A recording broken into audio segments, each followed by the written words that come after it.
silent, whoever you are! I cannot listen to you a moment more! Be silent lest I go mad! No, do not beat him! He's ill, he's lost! Do not beat him!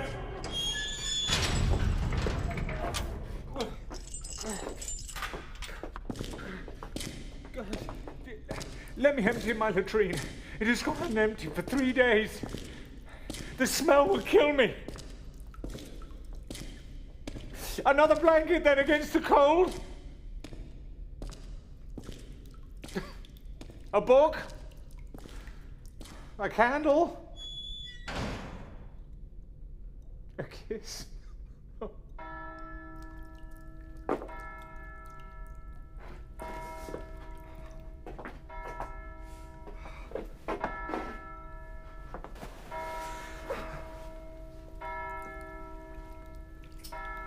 They beat him senseless. But what of that? He is free for a time. I am alone with my thoughts. My thoughts alone may keep me sane. Oh Lord, let me not be mad. Music. Let there be music. For it creates a past of which one has been ignorant and fills one with a sense of sorrows that have been hidden from one's ears. De profundis clamavi te domine. Domine exaudet vocem meum. Fiandores tuae intendentes in vocem deprecationis mei. I can bear anything except losing my mind. You are not mad. In here I have a fever that never ends. I never sleep. I have such pain in my ear, in every part of my body. The cold has me by the bones and I cannot keep down a scrap of food. I am forsaken. Remember who you are, and you will be saved.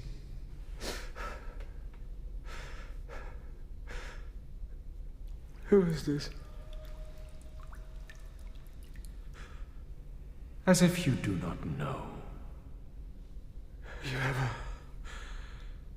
sly, cunning voice, such as a devil may use. Dear Oscar. Do not call me so. I am Prisoner C33. That is all. Let them not steal thy name. The man who went by that name could not live in here. Prisoner C33 may escape with his life. I cannot agree. It is only by remembering who you are that you will find comfort of any kind. On release, you will be advised to forget you have ever been to prison. Do not listen. It would mean being haunted forever by an intolerable sense of disgrace. And those joys that are meant for you as much as anybody else, the beauty of the sun and moon, the pageant of the seasons, the music of daybreak and the silence of great nights, the rain falling through the leaves and the dew creeping over the grass and making it silver, would all be tainted for you and lose their healing power. To regret or deny one's own experiences is to put a lie into the lips of one's own life. It is no less than a denial of the soul. I say, remember yourself for who you are. A great and exceptional man, and greater than that, an artist of the highest order. I'm beginning to enjoy your company. An acquaintance that starts with a compliment is sure to develop into a real friendship. It starts in the right manner. There is Oscar. Have I not always said that to love oneself is the beginning of a lifelong romance? And how happy I am to see him. Laughter is not at all a bad beginning for a friendship, and it is by far the best ending for one. My dear friend, the joy you bring is the rising of the sun in the midst of darkness. I've always loved talk. Language is the noblest instrument we have, either for the revealing or the concealing of thought. When one is deprived of intelligent company, one is permitted to converse with oneself. Talk itself is a sort of spiritualized action, and conversation one of the loveliest of the arts. I will endeavor to make it so. Do your utmost. Ah! Ah! If it was not for my ear.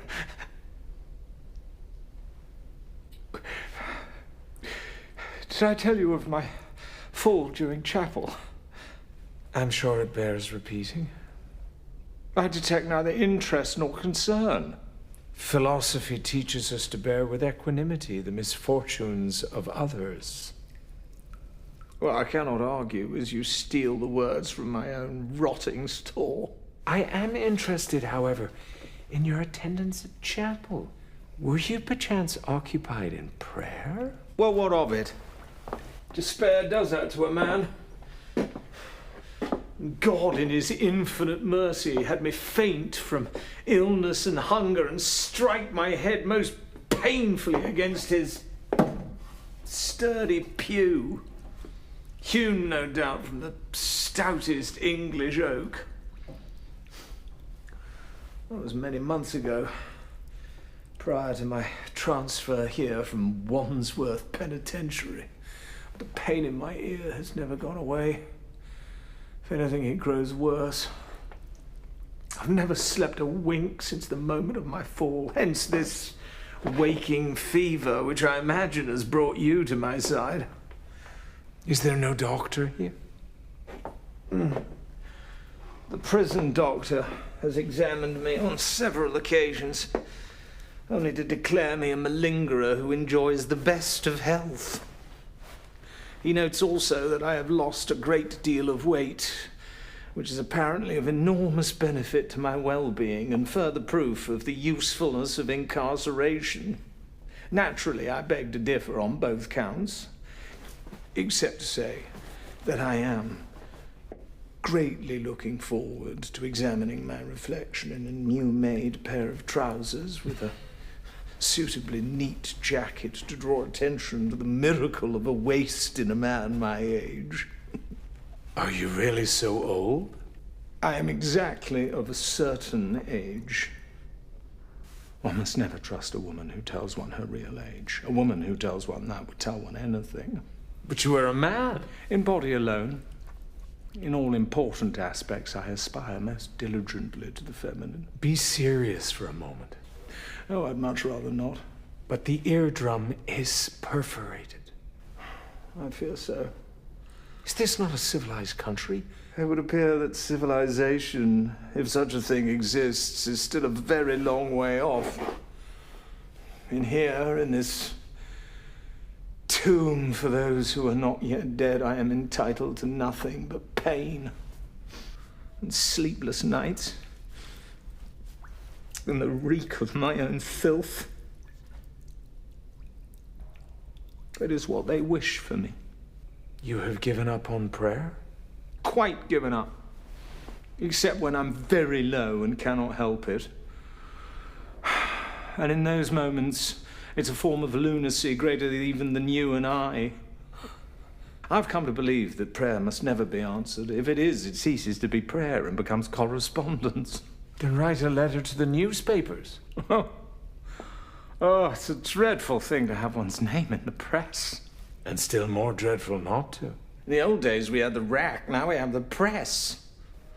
The tyranny that it proposes to exert on people's private lives seems to me quite extraordinary.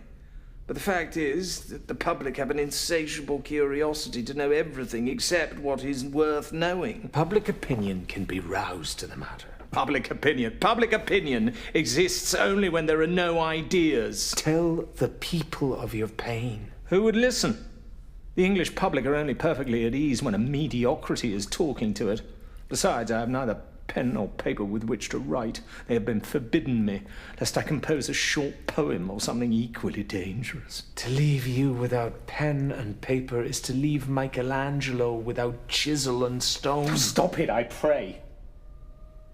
There's something terribly morbid in the modern sympathy with pain. One should sympathize with the colour, the beauty, the joy of life.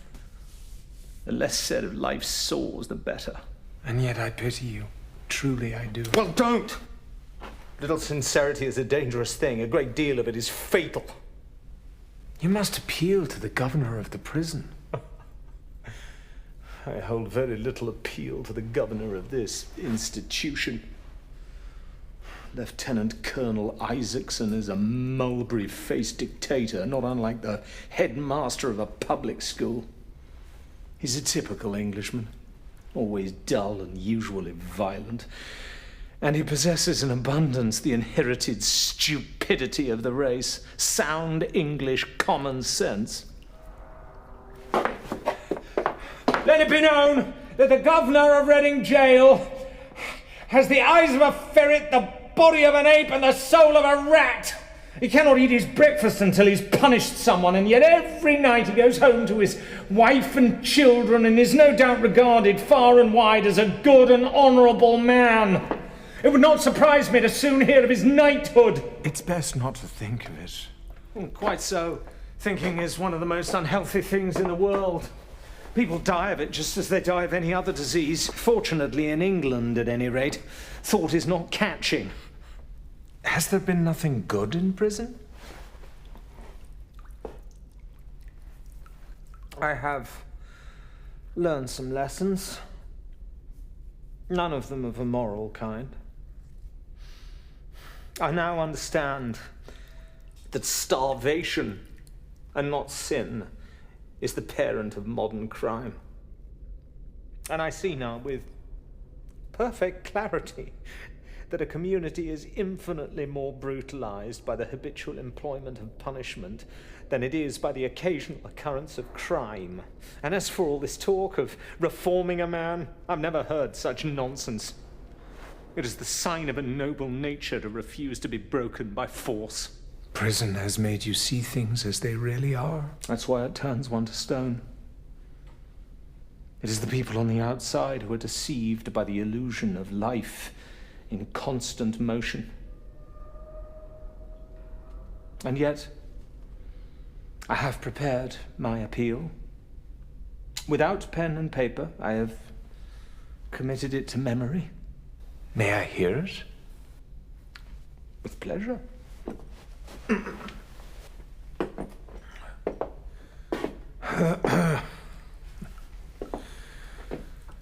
My lords, ladies and gentlemen, I entered prison with a heart of stone, thinking only of my pleasure.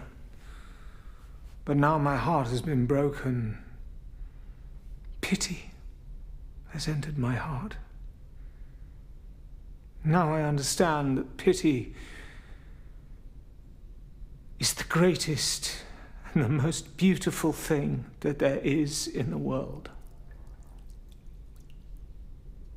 And therefore I cannot be angry with those that condemn me, nor with anyone. For then I would not have known all that.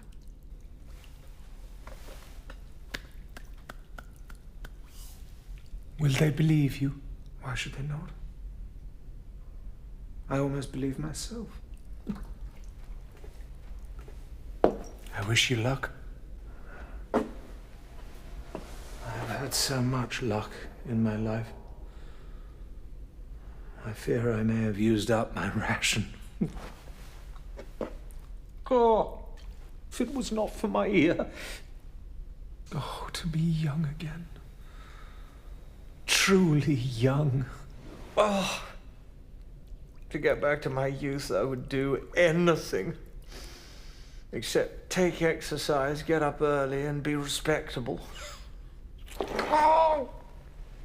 What is damned here? Where will it all end? Half the world doesn't believe in God, and the other half doesn't believe in me.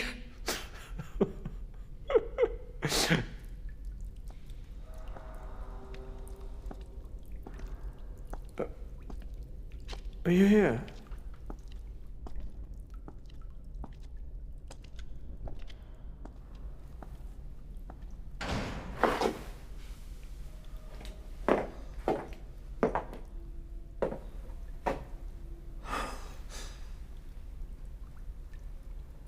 Are you still here? I'm here. Oh. You've gone quiet. Whose turn is it? I've forgotten who's who. Hardly matters. Well, of course it matters. I'm winning, hands down.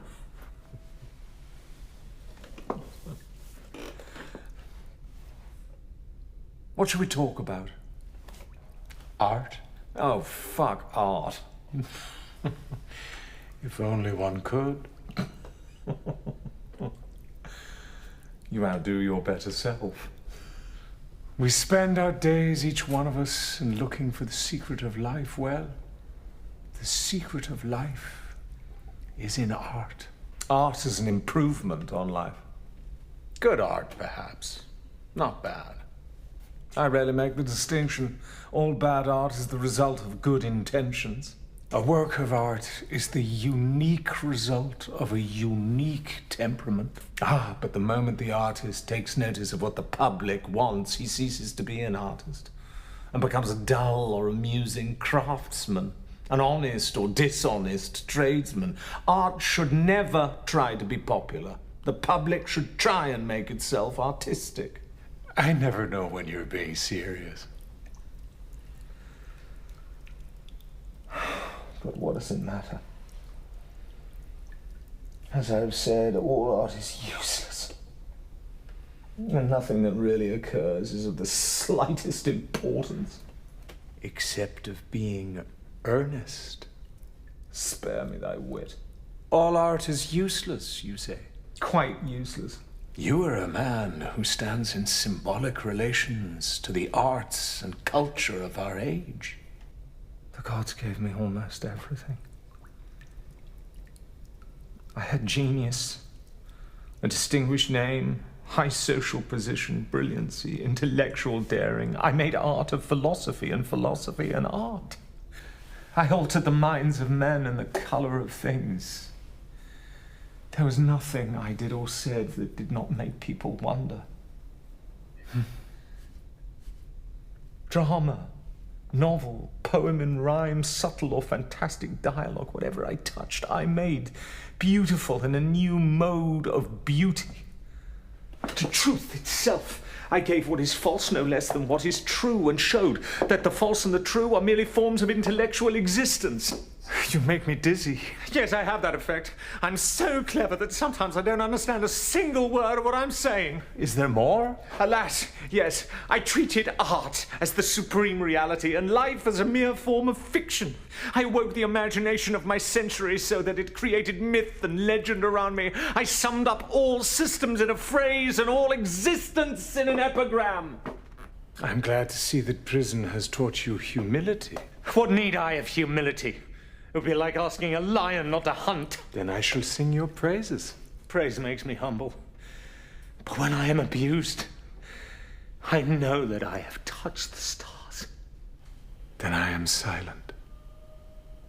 I'm glad of your silence. You talk more and say less than anybody I've ever met. You were born to be a public speaker. Shall I go? There are some who bring joy wherever they go, others whenever they go. Ah! Ah! Oh, if it was not for my ear.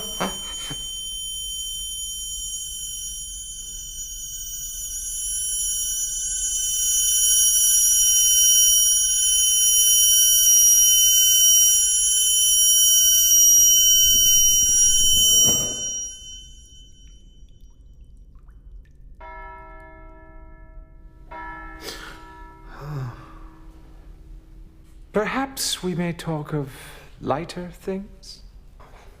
Why not? As I share my fate with Humpty Dumpty. Think, for instance, on Ernest. Oh, why bother? It must bring joy to your heart to have written such a marvel. I wrote it in a rush because I needed money. That's what gives it urgency. False modesty. I'm always false and never modest. I confess. Sometimes the thought of Ernest brings me a moment's peace. But it is the music under it, not the words themselves, that give me joy. Yet it is the words that summon the music. When spoken correctly, then they summon the music of the soul. It will be performed till the stars go out. I often regret at how much more Ernest is preferred. It's like having one child more successful than the others. One wishes them all equal success. It is preferred only by dint of its brilliance, and that can never be a matter for regret. Every word of a play has a musical as well as an intellectual value and must be made expressive of a certain emotion. I manage that best in Ernest. And so I would not be surprised at its preeminence among all the plays of the world, and not merely my own. You meant the word earnest secretly to conjure Eureniste, did you not? If you must. L'homme Eureniste, the man who loves men. A patriot put in prison for loving his country loves his country. A poet put in prison for loving boys loves boys. To have altered my life would have been to admit that Uranian love is ignoble. I hold it to be noble. More noble than other forms. In earnest, I told that to the world, if only in code. In court, I told it to their face. And they could not bear that. I have Bunburyed all over Shropshire on 2 separate occasions. But it was never Bunbury, was it? What do you think? You were laughing up your sleeve at them. Few of them knew it. Enough did. The rest felt it in their blood even as they laughed. Another meaning just below the water, like a godly shark. Is that not truly why they're punishing you? For arrogance? For the sin of pride which must precede a fall? Precisely. The only thing that sustains one through life is the consciousness of the immense inferiority of everybody else. And this is a feeling that I have always cultivated. You brought this on yourself. Nemesis has caught me in her net. To struggle is foolish. Why does one run to one's ruin? The public will again take you to its heart. The public is wonderfully tolerant. They forgive everything, except genius. Blind them with your light. You must resolve to write a new play the moment you are released. I never write plays for anybody. I write them to amuse myself. Write about this, about yourself. I think not.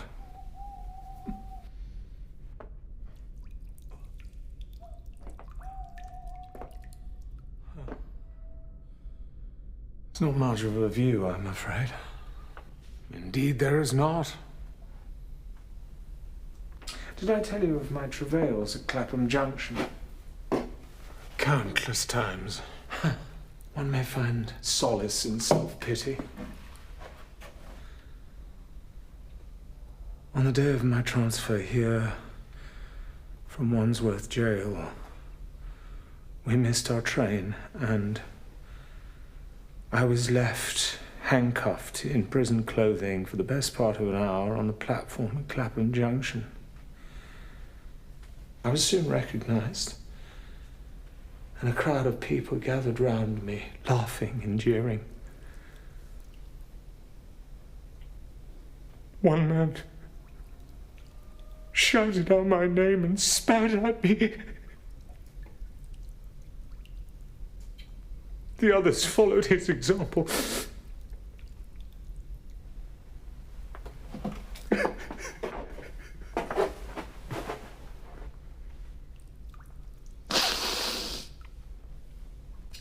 Every day, I weep at the same hour, and for the same space of time.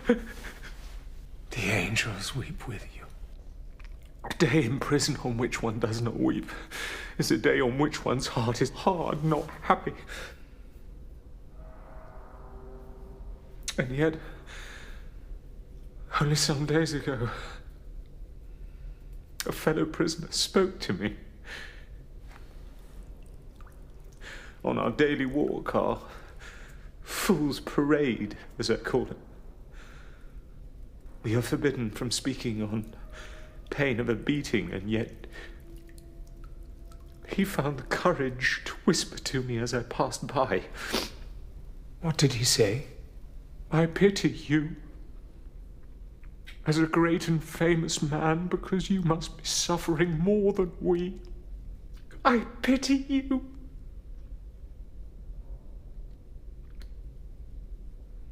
That was the first day that I no longer wished to kill myself. What was his name? I know him only as Prisoner 48. And yet I love him as my brother. A moral man, at last. I would not say so. I never came across anybody in whom the moral sense was dominant who was not heartless, cruel, vindictive, log-stupid, and entirely lacking in the smallest sense of humanity. Morality is simply a term we use for the attitude we adopt towards people we personally dislike. Moral people, as they are termed, are simple beasts. I would rather have 50 unnatural vices than one unnatural virtue. No. I would name him kind, not moral, for the two do not often coincide. I give thanks for him in my heart. Upon my release, I will endeavor to discover his identity and send him a token of my regard. Anonymously, of course. To begin with, the nicest feeling in the world is to do something anonymously and then have somebody find out.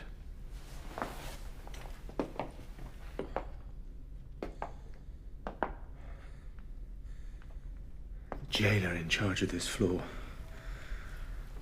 is a brute of a man with forearms that could uproot trees.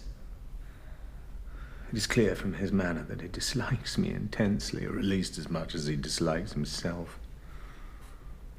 He speaks to me and of me viciously, and with a contempt of the foulest kind.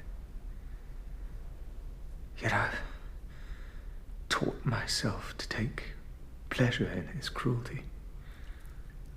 It is a twisted joy, no doubt, but it harbors defiance, which is always a good thing.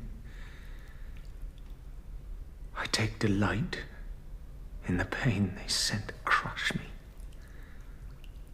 Let them take that from me if they can. Lust makes one love all that one loathes, and all but lust is turned to dust in humanity's machine.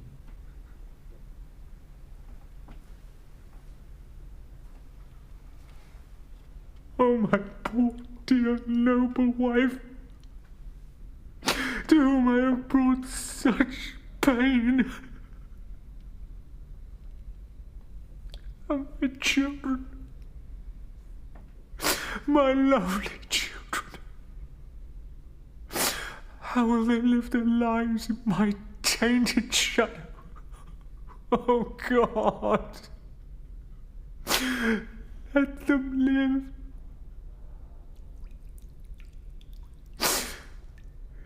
If you want a red rose, said the tree, you must build it out of music by moonlight and stain it in your own heart's blood.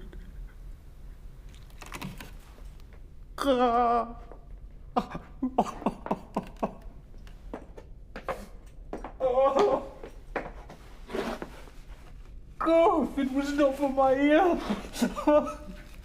Do not be cast down. If a God has made this world, I would not wish to be that God. The world's wretchedness would rend my heart. I will help you if I can. There is no help for it.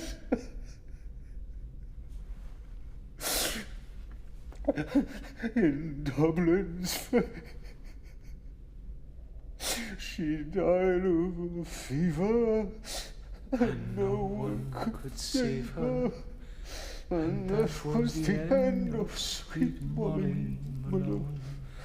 Now her ghost weaves her barrow through streets broad and narrow, singing goggles and mussels, alive, alive, oh, alive, alive,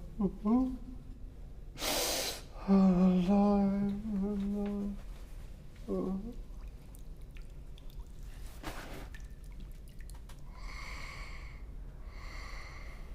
Are you better? Yes. Quite revived, thank you for asking. A poet can survive anything, except a misprint. You are very kind.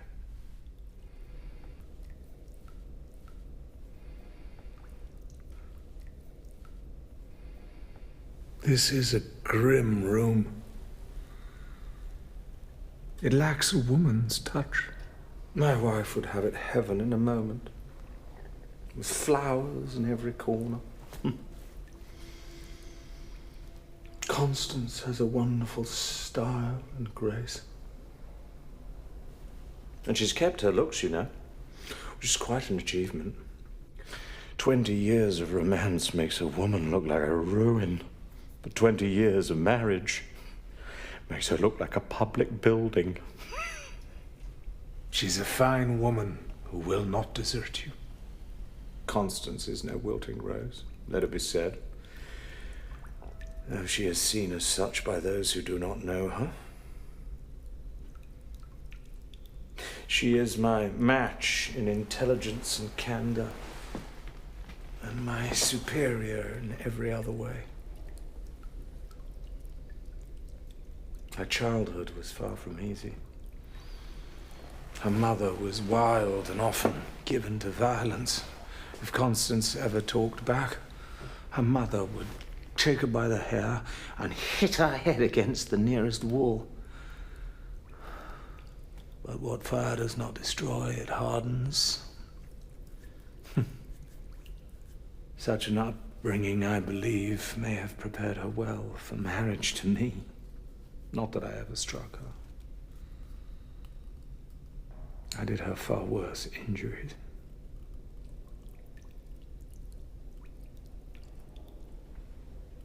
She had a lover too, you know. though the world did not know it. An adventure for which I instantly forgave her. It would have been most unfair of you not to. I miss her deeply. And I have always found her beautiful in everything she does. If I had been born a woman, I would have wished to be Constance. You see her as your better self? Yes. I believe I do. Is she well? So far as I know, she is. But I fear somehow all of this will carry her off before it is finished with me.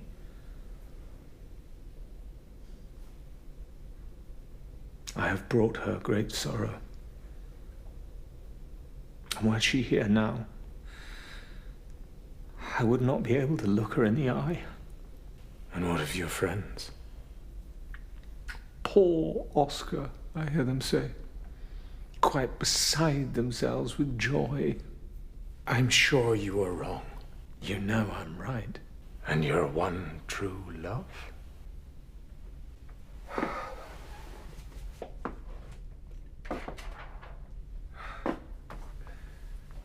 The one who lured me here? Alfred Douglas? My sweet Bosie? My lord of ruin and delight? Often I think of him. In my heart.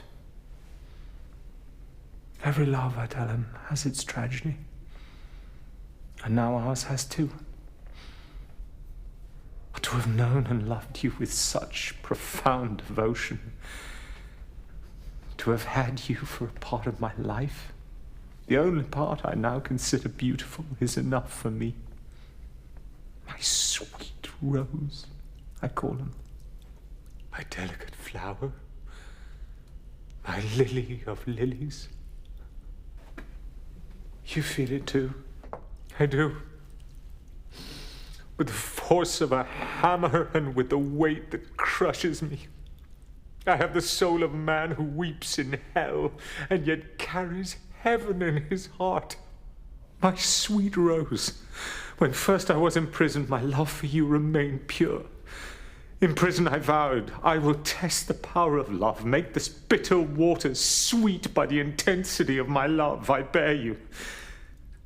But now, oh God, now, my words would be the fire and knife of the surgeon that makes the delicate flesh burn and bleed. I would cut you from my life. Lord Douglas, your soul is hollow to the core. You care nothing other than for your pride and pleasure. You thrust me into the abyss and ruin merely to gratify your hatred of your father. You have marred a fine soul for all eternity. In my bond with you, life became a sham. What the paradox was to me in the sphere of thought, perversity became to me in the sphere of passion. I grew careless of the lives of others. I took pleasure where it pleased me and passed on. If you were here now, I would kill you. Kill you with kisses. Poison rose. I want never to see you again, never to have you in my life. And yet my heart tumbles over hate only to find love again. Love is the victor, and you must exult in its victory. I cannot. There is no one thing in nature that affords me the least delight. I dare not look in the glass for fear of what I may see there. I dread the dawning, and I shudder at the approach of night. I have become a terror to myself, or rather my body and soul have become terrors to each other. You are a great man. Reverence thyself. I wish this life to end. I can bear it no more. I will do anything except that. Give me something, anything. A knife, a rope, anything. I will not. Then you are a devil! Think not of darkness. Think only of the light. There is none. Talk with me. I'm done with talk. Talk. Leave me.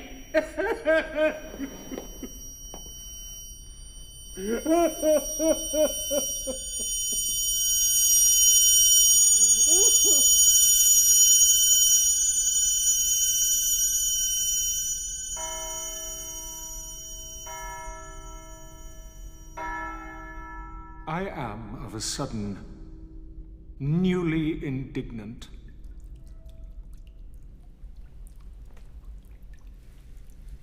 For what reason? As a man who loves both men and women, are you not, to any rational mind, a superior specimen to the man who loves only the female sex? Instead of being flung into jail, shouldn't he receive instead a decoration from the state, an honor from Her Majesty? Well, certainly a tax rebate at the very least.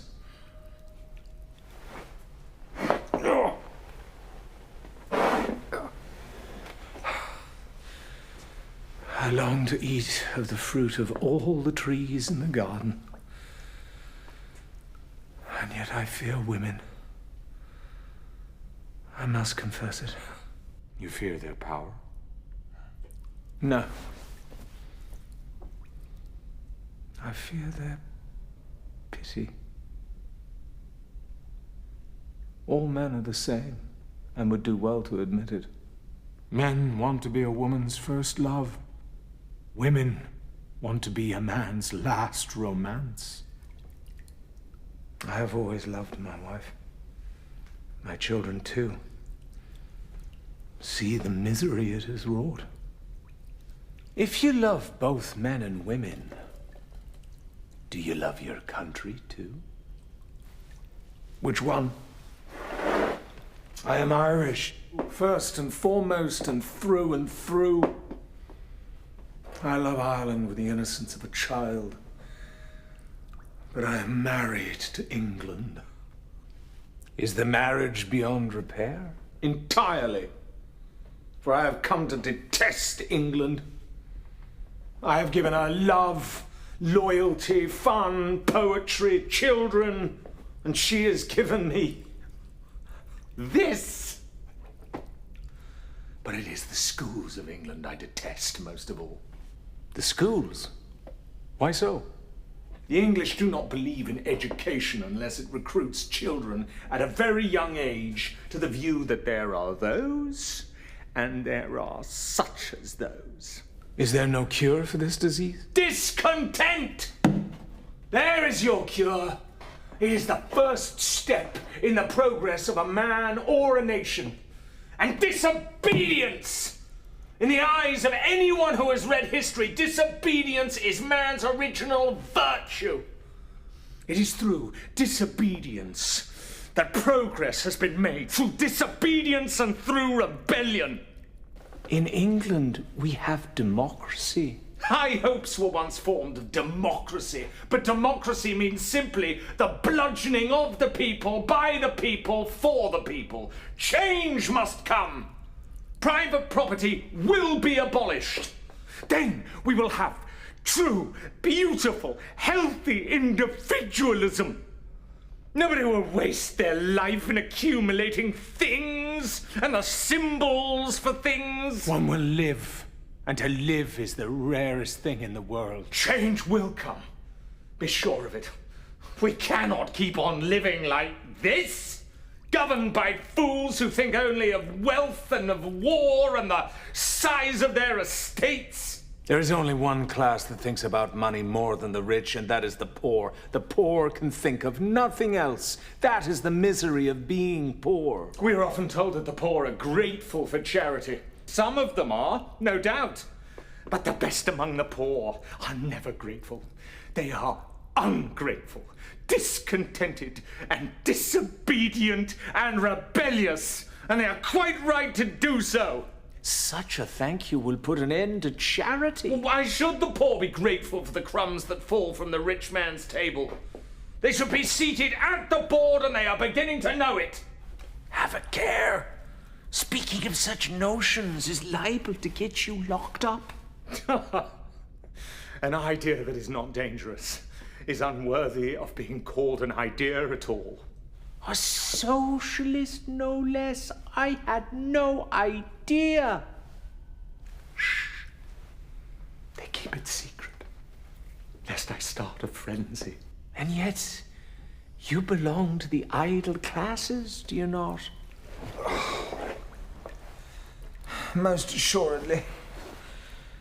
I cannot say other than I am fascinated by the rich. I'm not a scrap ashamed of having been sent to prison, but I am horribly ashamed of the materialism that brought me here. It was quite unworthy of an artist. Yet rebellion is a bloody affair. I cannot believe in it. To believe is very dull. To doubt is intensely engrossing. Would you kill for these doubts? One should never do anything that one cannot talk about after dinner. And yet I may die for them. No man dies for what he knows to be true. Men die for what they want to be true. For what some terror in their hearts tells them is not true. I no longer know what I think or believe. I know only this. The works of nature are the true glory of the world, and they do not belong to us. We should leave them to our children as we have found them. To nature. To nature. Ah! If it was not for my ear. Oh.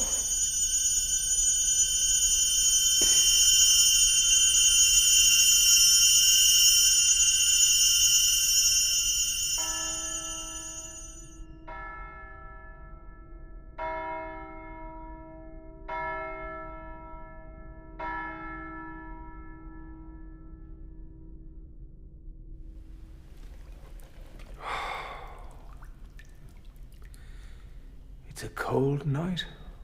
Bitter cold. I'm glad I'm not captain of this ship. And you say I'm not mad? You are the sanest man I know. How many have you known other than me? Don't complicate matters. I'm beyond mad, it's clear. You are a great man. I am Prisoner C33. Nothing less, nothing more. I will have you say your true name. You will not. If you say so. I do. When are you due to be released? Do not ask. You must know. I do not keep count of the days. You must know the number. Nobody, even in the provinces, should ever be allowed to ask an intelligent question about pure mathematics across a dinner table. A question of this kind is quite as bad as asking suddenly about the state of a man's soul. The number.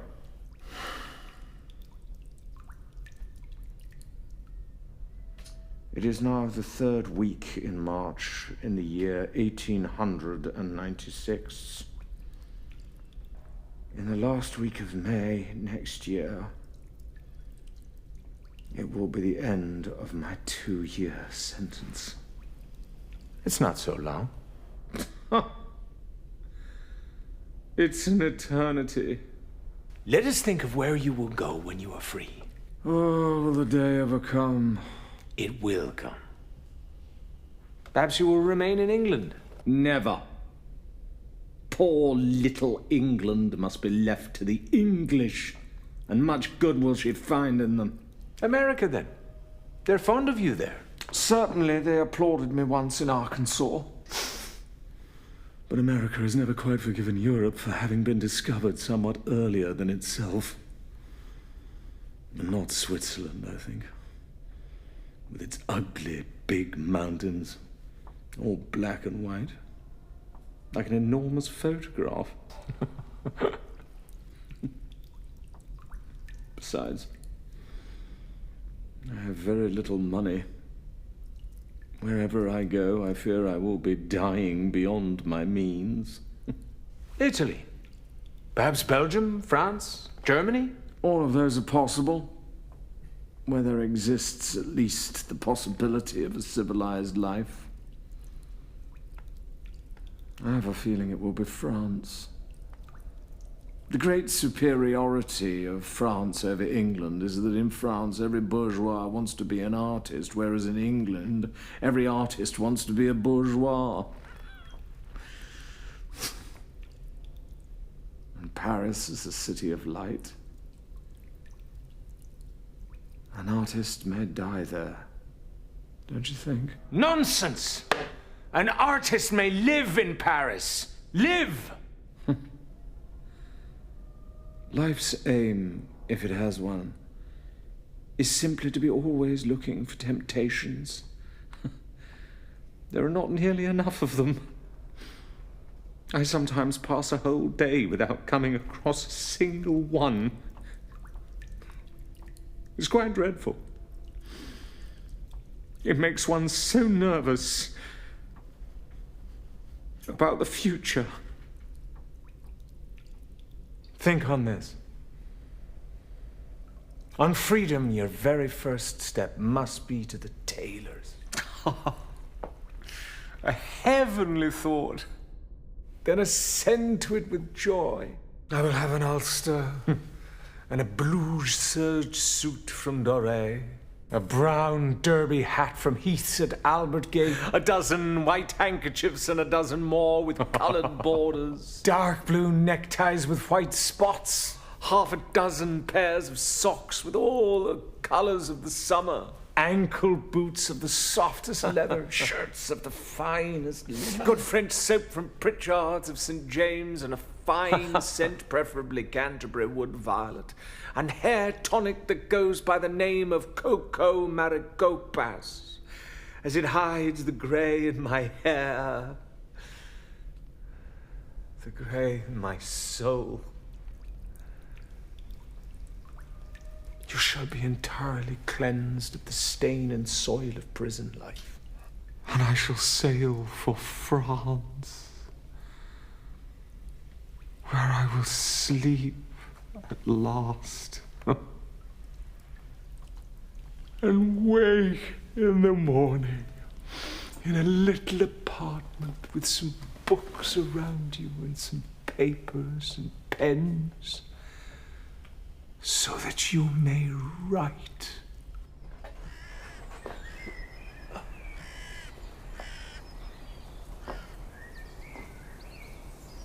A new day. A new day.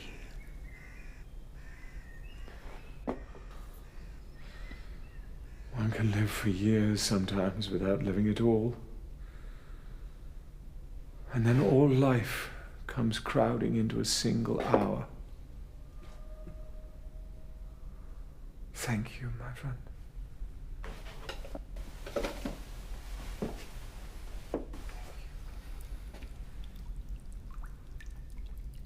Do me one favor in return.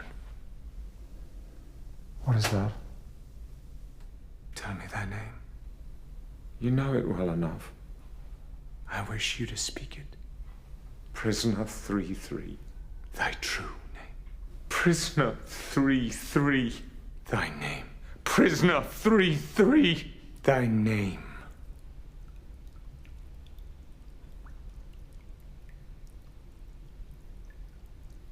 Oscar. Again. Oscar. And the rest.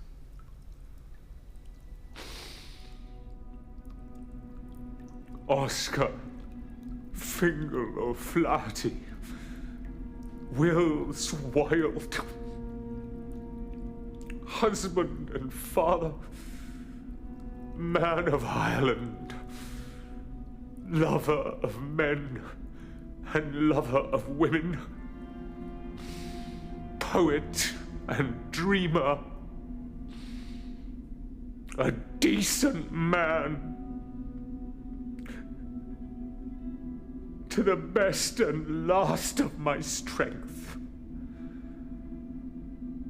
Oscar Wilde. Music. Let there be music. For it creates a past of which one has been ignorant, and fills one with a sense of sorrows that have been hidden from one's ears. De profundis clamavi ad te domine, Domine exaude vocem meum, fiandores tuae intendentes, in vocem deprecationis meum.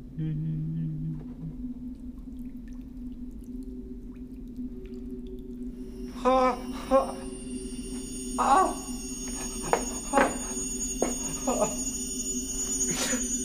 Oh, if it was not for my ear. Oh.